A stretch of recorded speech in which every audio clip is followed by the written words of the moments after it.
Does science prove that the key to happiness is found in the ancient teachings of Buddhism? That's the premise of Robert Wright's New York Times bestseller, Why Buddhism is True, the Science and Philosophy of Meditation and Enlightenment.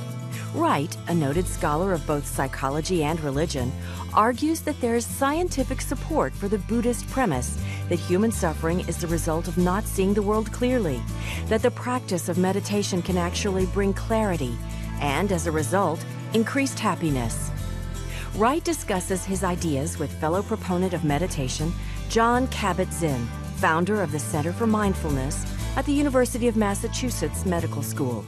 The two explore philosophy and evolutionary psychology, demonstrate a bit of meditation, and propose that our lives and society might be a better place if we could all just calm down.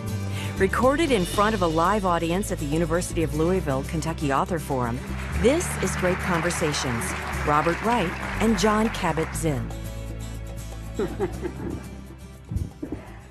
Well, I have to say, I'm very honored, Bob, to be able to sit across the table from you. It's really a profound opportunity for me to actually meet you and learn something about how deeply you enter into things when you enter into something. I certainly got that sense from reading your book, that when you choose a path, you don't go in halfway. And so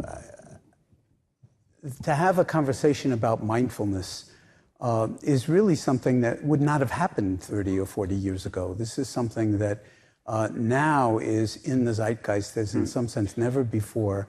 And I think if I remember correctly, you're in some sense trained in so many different fields, but you started out as a journalist. And in a way, I see Why Buddhism is True as a kind of investigative report, so to speak, investigative journalism from the inside, using yourself as the first-person instrument for discovering different domains of experience that you might have heard about, but can't possibly know simply by reading about. Yeah. Is that fair? That's fair. I should first pause and reciprocate your honoredness. I'm honored. I mean, it's true that mindfulness is in the air in a way that it wasn't 30, 40 years ago, and I think a lot of people in the audience probably know that you're one of the main reasons for that, with the mindfulness-based stress reduction program that you started. And I think you made a decision to create something that was not conspicuously connected to Buddhism, and so would be accessible to people who maybe were scared by the idea of a label like Buddhism, or just didn't want to get into Buddhist philosophy. But in any event, I know that your own early practice was very much informed by Buddhism and in that context. But in any event, it's really a privilege to be talking to you about this. It was an investigation. And I think that's very much in the spirit of Buddhism, in a way, especially mindfulness meditation, because in a way, mindfulness meditation is an investigation into the nature of things broadly, according to Buddhist philosophy, but also an investigation into yourself, into your own mind. Absolutely. And you can't really do one without the other, or it's just mere intellectualizing, so to speak, or conceptualizing. Right.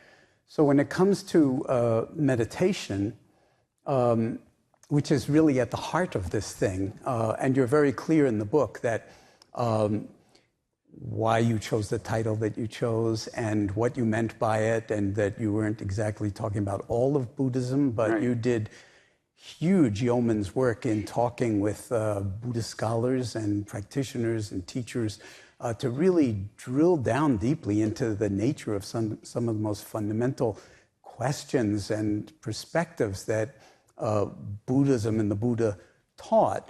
And so I would like to invite you to say something about the why you were drawn to it in the first place. In other words, having done everything that you've done in terms of evolutionary biology and psychology and all of the other work that you've done, Do you actually even remember the first impulse that said or felt, I need to go in this direction? That probably goes way back. I was brought up a Southern Baptist. Mindfulness meditation was not part of the curriculum, at least back when I was going to Southern Baptist services. It was old school Southern Baptism. It was creationist Southern Baptism. And so as a result, when I encountered the theory of natural selection in high school and became convinced that it was a very plausible account of how we came to be, I kind of felt I had to make a choice.